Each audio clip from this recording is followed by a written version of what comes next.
Hello again from the Rosenbach Museum and Library in Center City, Philadelphia. I'm Robert Barry.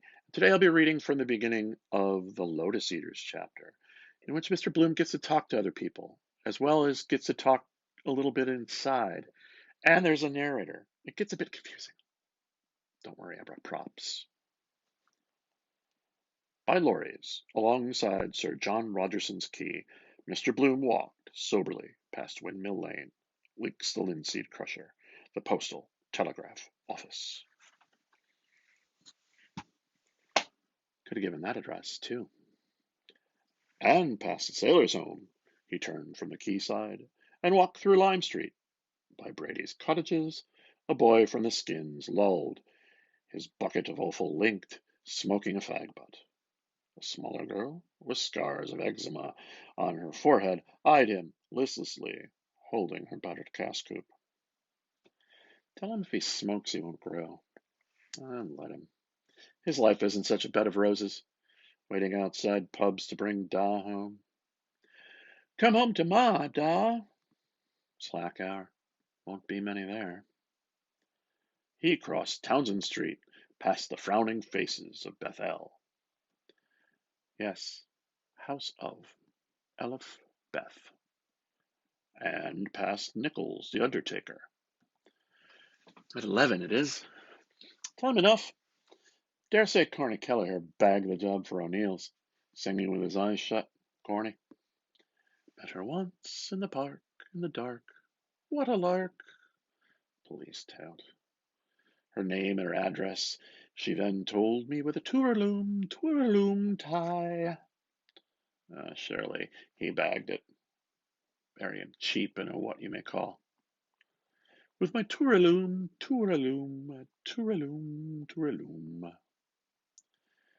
In Westland Row he halted before the window of the Belfast and Oriental Tea Company and read the legends of lead-papered packets.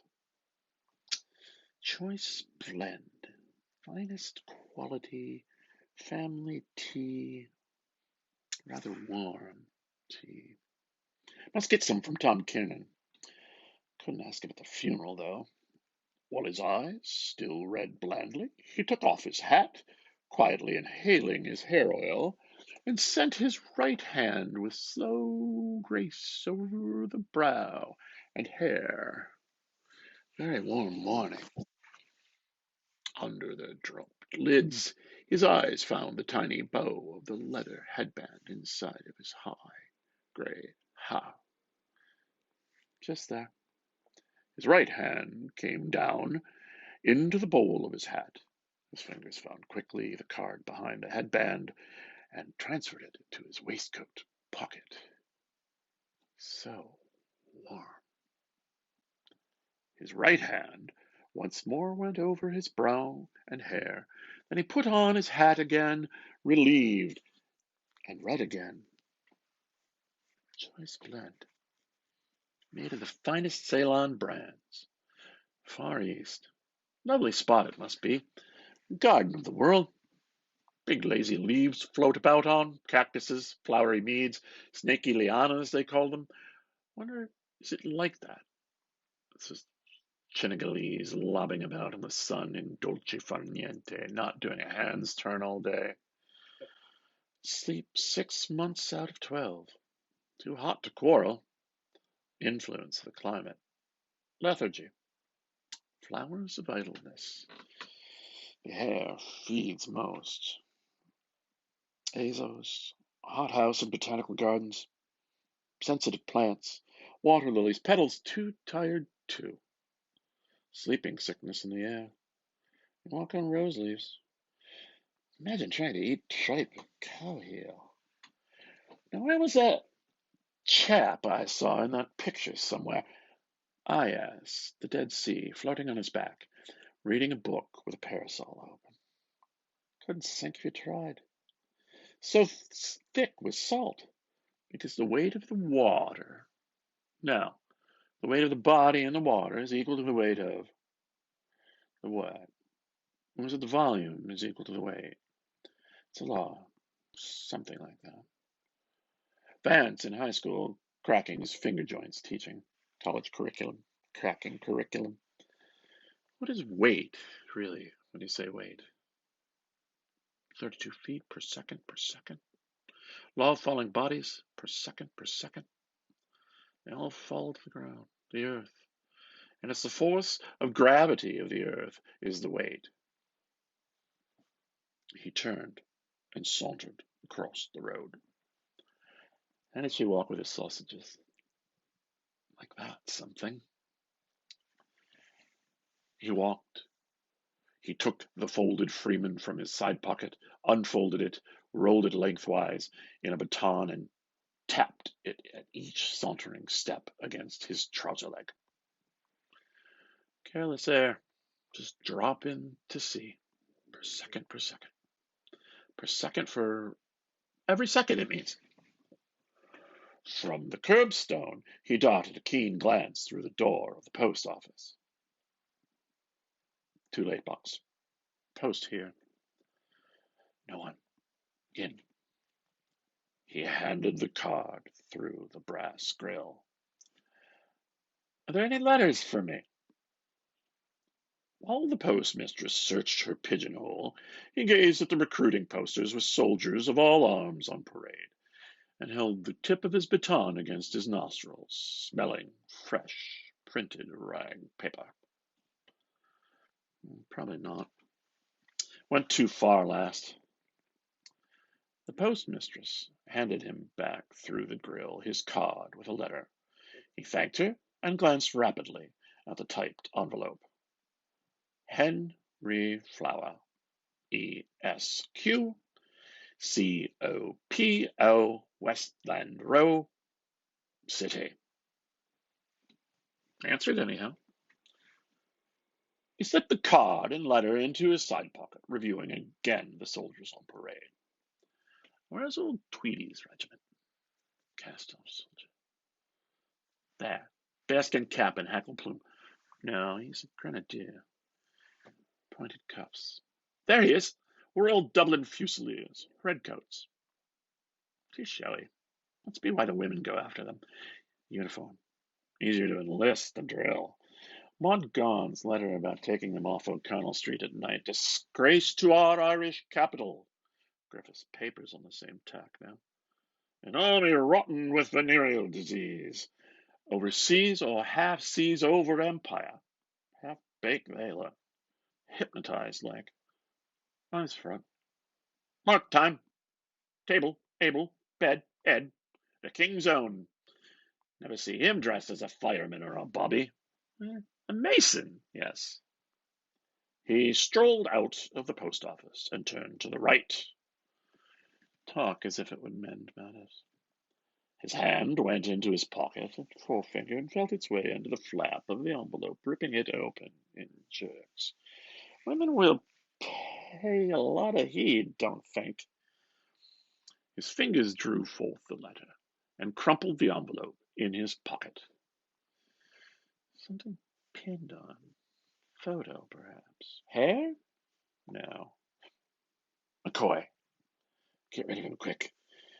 Take me out of him. I hate company when you...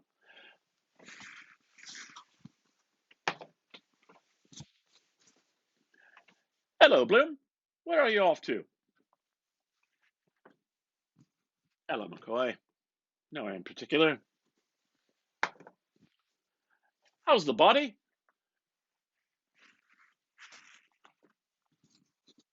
Fine. How are you? Just keeping alive. His eyes on the black tie and clothes, he asked with low respect. Is there no trouble, I hope? I see you're... Oh, no. Poor Dingham, you know. Funeral is today. To be sure. Poor fellow. So it is. What time? A photo it isn't. Badge, maybe. 11.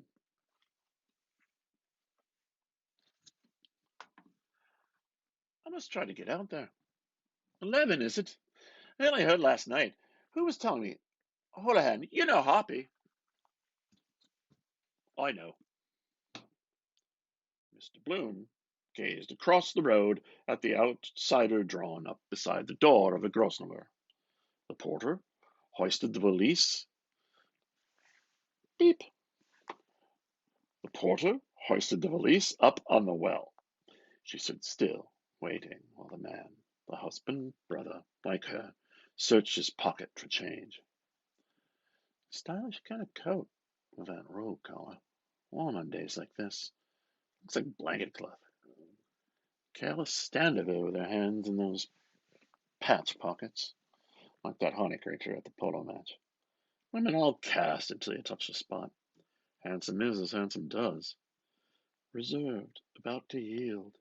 The Honorable Mrs. And Brutus is an honorable man. Possess her once, take the starch out of her. I was with Bob Doran. He's one on his periodical bends and what do you call 'em? Bantam lions. Just down there in Conway's we were. Doran. In lions. In Conway's. She raised a gloved hand to her hair.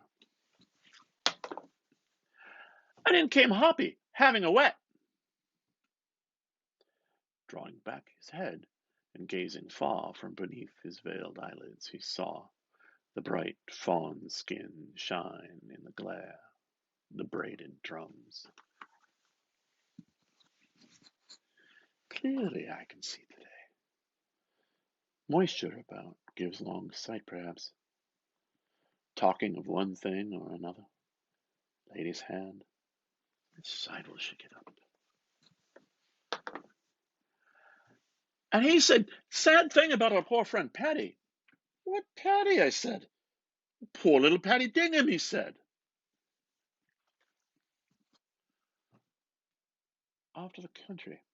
Broadstone, probably. High brown boots with laces dangling. Well-turned foot. What is he foostering over that change for? Sees me looking.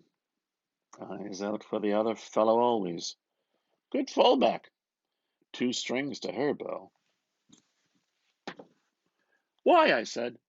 What's wrong with him? I said. Proud, rich silk stockings. Oh, yes. He moved a little to the side of McCoy's talking head. Getting up in a minute. What's wrong with him? He said. He's dead, he said. And faith, he filled up. Is it Patty Dingham? I said. I couldn't believe it when I heard it. I was with him no later than Friday last, or Thursday, was it, in the Arch? Yes, he said. He's gone. He died on Monday, poor fellow. Watch, watch, flash, rich, stockings, white watch. A heavy tram car, honking its gong, slewed between. Lost it. Curse your noisy pug nose. Feels locked out of it. Paradise in the Perry. Always happening like that. The very moment. Girl in Eustace Street, Holloway, Monday was settling a garter, her friend covering the display of. It's pretty cool. Well, what are you gaping at? Yes, yes. Another gone. One of the best. The tram passed. They drove off to the loop line bridge with a rich gloved hand on the steel grip. Flicker, flicker, the lace flare of her hat in the sun. Flicker, flick.